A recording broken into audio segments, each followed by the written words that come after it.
Roll, Jordan, roll, roll, roll, roll, Jordan, roll, Roud 6697.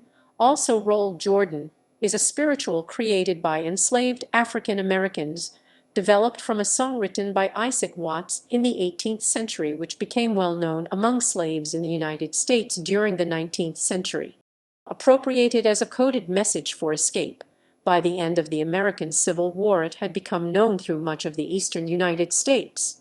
In the 19th century, it helped inspire blues, and it remains a staple in gospel music. History. The tune known as Roll, Jordan, Roll may have its origins in the hymn There is a Land of Pure Delight written by Isaac Watts in the 18th century.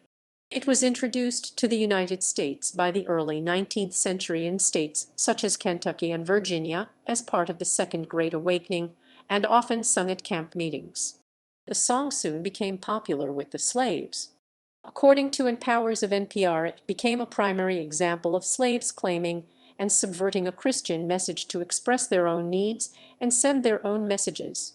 The River Jordan of the song became a coded message for escape, calling to mind the Mississippi or Ohio rivers, both of which led to the slave-free northern United States and thus freedom.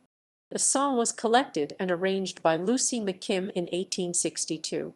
In the same year, she sent a letter with some recordings from her trip to St. Helena Island to Dwight's Journal of Music. The American war journalist Charles Carlton Coffin, who heard a performance of the song in Blythewood, South Carolina, in 1863, described Roll, Jordan Roll, as already having become a favorite song, with many versions to be found. A year later, a version was published in Slave Songs of the United States compiled by abolitionists William Francis Allen, Lucy McKim Garrison, and Charles Pickard Ware. The editors who positioned the song in a place of honor as the first entry in the book noted that the song could be found from South Carolina down to Florida, and described it as one of the best known and noblest of black spirituals. By 1920, over 50 publications had reproduced or referenced the song. Roll, Jordan, Roll influenced a variety of songs. The refrain of Stephen Foster's Camptown Races, for instance, is considerably similar to the spiritual, and the melodies likewise have parallels.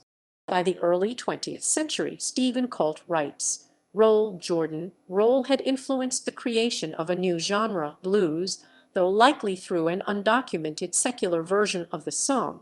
He finds compositional similarities in Roll, Jordan, Roll, and all blues songs. Early blues songs, such as Bad Luck Blues 1927 and Cool Drink of Water 1928, used a similar structure to that of Roll, Jordan, Roll. Roll, Jordan, Roll, meanwhile, became a standard of the Fisk Jubilee Singers and has remained a staple of gospel music. Bing Crosby included the song in a medley on his album 101 Gang Songs 1961. In 1962, Eugene D. Genovese began writing his book Roll, Jordan, Roll.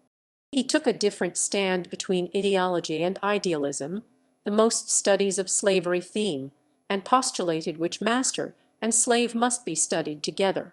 His work is a critique to the ideology, and the best way to understand the American slavery is to understand his structure. He adapted the Gramsci's notion of hegemony. The song was adapted, together with several other black spirituals, by Nicholas Breitel for the 2013 film 12 Years a Slave, Steve McQueen's adaptation of the memoir by Solomon Northup. Breitel, in an interview with The Hollywood Reporter, stated that he felt compelled to rearrange the song because it was very important to create a world that was very unique, and the original lyrics were already well known. Powers found that the film's use of Roll, Jordan, Roll served as a counterpoint to Run, Nigger, Run, a song of warning appropriated by the white overseer John Tibat's portrayed by Paul Dano, where Run, Nigger, Run is used as a taunt to break the slave's spirits. Roll, Jordan, Roll serves to reaffirm the character Northup's desire to not. The Canadian post-hardcore band Alexis on Fire took inspiration from the song for their song The Northern on their 2009 album Old Crows/Young Cardinals. Composition, contents, and performance